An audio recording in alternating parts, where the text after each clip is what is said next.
Hi guys, good morning. কেমন আছো সব? আমি এখন আছি এই ওই একটা বোট যাচ্ছে, আর ওই মাথায় একটা বোট আছে। ওর ওই পাশটা, একদম ওর ওই পাশটা বাংলাদেশ, ঠিক আছে? তো এইসব যে নদীতে যেসব আর কি সাদা বালি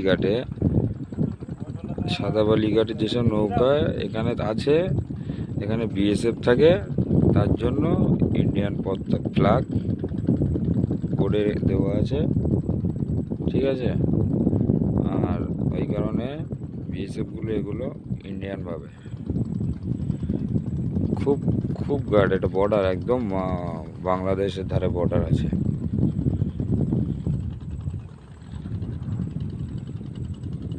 এখানে ভেড়ির কাজ চলছে, ভেড়ির কাজ চলছে এখানে।